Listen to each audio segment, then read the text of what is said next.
आंवले का इतना उत्पादन इस देश में होता है, आप जानते हैं। बहेड़ा इतना मिलता है, हरडे इतना मिलता है, और लगभग फोकट की स्थिति में मिलता है। अब पता नहीं कौन कौन लोग उसी आंवले को 200-250 रुपए किलो च्यवनप्राश बना के बेच लेते हैं। ये जो च्यवनप्राश है ना, ये त्रिफला चूर्ण से कई कई गुना नीचा है। च्यवनप्राश पे जितना खर्चा कर रहे हैं उससे बहुत कम खर्चे में आप त्रिफला खाइए, च्यवनप्राश से भी ज्यादा असर है। तो मेरी आपको आज के लिए ये आखिरी सूत्र थी कि आप अपने जीवन में वात पित्त कफ तीनों को सम रखना चाहते हैं तो आंवला, हरडे, बहेड़ा, हरडे, बहेड़ा, आंवला, इन तीनों का उपयोग करना सीख लीजिए। घर में हमेशा इसको डब्बे में बना के पाउडर के रूप में रख लीजिए। अब आप कहेंगे इन तीनों को एक साथ खाएं, आप अकेला आंवला भी खा सकते हैं। आंवला तीनों दोष दूर करता है, वात पित्त कफ। हरडे तीनों दोष दूर करता है, वात पित्त कफ। और बहेड़ा तीनों दोष दूर करता है, वात पित्त कफ। इसलिए भागवत जी कहते हैं सर्वोत्तम फल यही है, आंवला, हरडे, बहेड़ा। दूसरे फलों से कई गुने ज्यादा ताकतवर यही फल है, आंवला, हरडे, बहेड़ा। अब आपको आखिरी एक छोटी सी बात कह दूं कि आप में से किसी को भी यह तकलीफ है कि आपके शरीर में मेद बढ़ा हुआ है, मेद माने मांस बढ़ा हुआ है, बहुत लोग परेशान है, मोटापा, मोटापा, मेद माने कफ बढ़ा हुआ है, सीधी सी बात। तो आप त्रिफला खाइए। कब खाना है? आपको रात को नहीं खाना है, सवेरे खाना है। जिनको भी मांस बढ़ा है, शरीर पर मेद बढ़ा है, उनको अगर छाटना है, इसको कम करना है, तो त्रिफला सवेरे खाना, आंवला सवेरे खाना। आप त्रिफला नहीं खा सकते तो आंवला ही खा लीजिए। 4 आंवले, 3 आंवले रोज खा लीजिए। आंवले को मुरब्बा बना के खा लीजिए, मुरब्बा को और आंवले का अचार बना के खा लीजिए, आंवले की चटनी बना के खा लीजिए, जैसे भी है आंवला खा लीजिए। 3 से 4 आंवला जितना होता है ये पेट में जाते रहे तो साल भर में आप देखोगे आप पहले से ज्यादा स्लिम और ट्रिम हो जाएंगे। और आंवले के बारे में आज के जो वैज्ञानिक कह रहे हैं, आज के, वो कहते हैं कि दुनिया का सबसे अच्छा एंटीऑक्सीडेंटल फल कोई है तो वो यही है। एंटीऑक्सीडेंट माने जो ऑक्सीडेशन की क्रिया को कम करे, और शरीर में हमेशा ऑक्सीडेशन चलता है। ऑक्सीडेशन में उम्र कम होती है, शरीर के हर अंग का क्षय होता है। तो अगर उम्र बढ़ानी है और अंगों का क्षय बचाना है तो आंवले से अच्छी कोई चीज नहीं। दैनिक जीवन में, भोजन में इसको जरूर धारण करिए। भागवत जी कहते हैं कि जब त्रिफला खाएं, आंवले के बारे में तो वो कुछ नहीं कहते, वो कहते हैं साल भर खाओ, 2 साल खाओ, रोज खाओ, कोई दिक्कत। त्रिफला खाएं तो 3 महीने लगातार खाने के बाद थोड़े दिन छोड़ देना। 3 महीने 90 दिन खा के थोड़े दिन छोड़ देना, माने 15-20 दिन छोड़ देना, फिर अगले 3 महीने खा लेना, फिर 15-20 दिन छोड़ देना, फिर 3 महीने खा लेना। क्यों कर लेना ऐसा? वो कहते हैं कि ये छोड़ना जरूरी है बीच में, नहीं तो शरीर को आदत लग जाती है, और वो आपने अगर छोड़ा नहीं तो आपको कुछ दुष्परिणाम भी दे सकता है। लगातार अगर त्रिफला खाया तो कई दिन ऐसा लगेगा कमजोरी आ गई, अगर बीच में छोड़ा नहीं तो। छोड़ के खाना।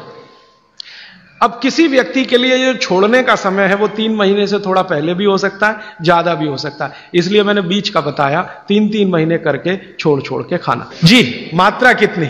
मात्रा में बता देता हूं। जिनको वजन कम करना है, वजन कम करने के लिए त्रिफला या आंवले का उपयोग करना है तो आंवला 3 से 4 और त्रिफला हमेशा बड़ा टी-स्पून, एक तो छोटी चम्मच होती है, एक थोड़ी बड़ी चम्मच, तो 1 चम्मच, हाँ, गुड़ के साथ सुबह, नहीं तो शहद के साथ। और जिनको रेचक के रूप में उपयोग करना, पेट साफ करने के लिए, आंतों की सफाई करने के लिए, वो रात को खाएं। रात को भी आंवला लगभग 1 चम्मच, लेकिन छोटी चम्मच। कैसे खाना है? गुड़ के साथ कैसे मिलाएं?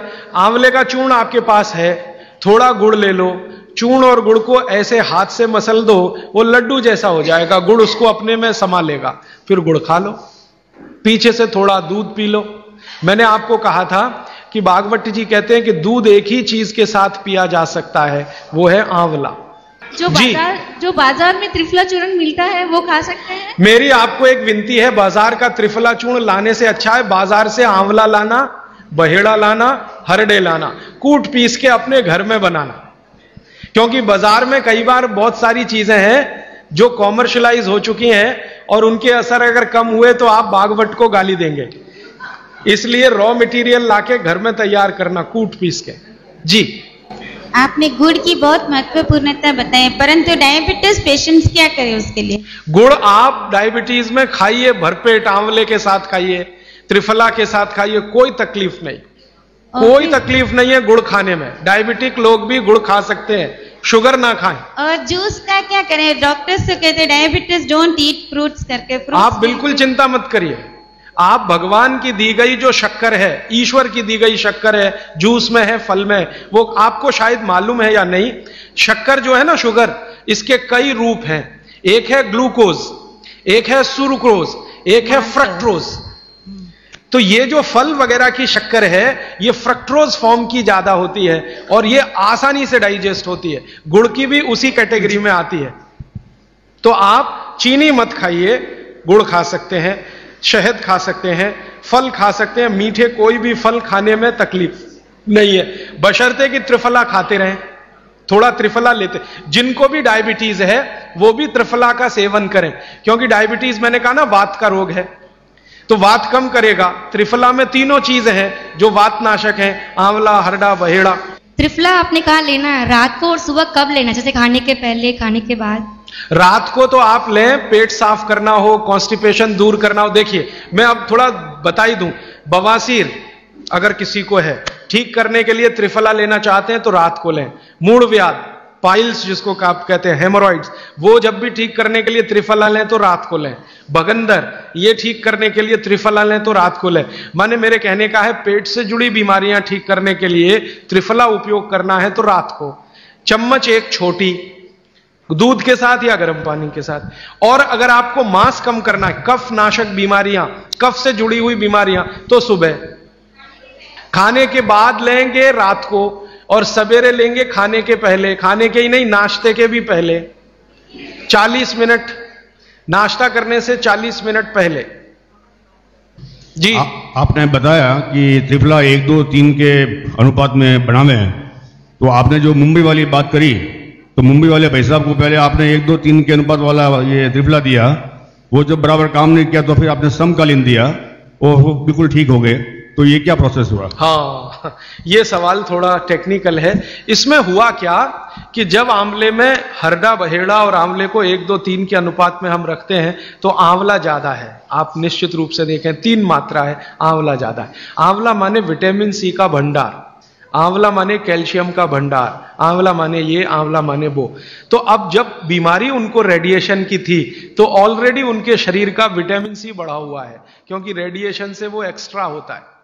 तो हमने देखा आंवला अगर मात्रा उनके साथ है तो वो काम नहीं कर पा रहा है इतना, जब 3 मात्रा का है, क्योंकि जो चीज पहले से बढ़ी है वो और बढ़ाएगा। तो फिर हमने इसको कम कर दिया, हरडे और बहेड़ा को बढ़ा दिया, तो सम हुआ, तो रिजल्ट तुरंत आ गया।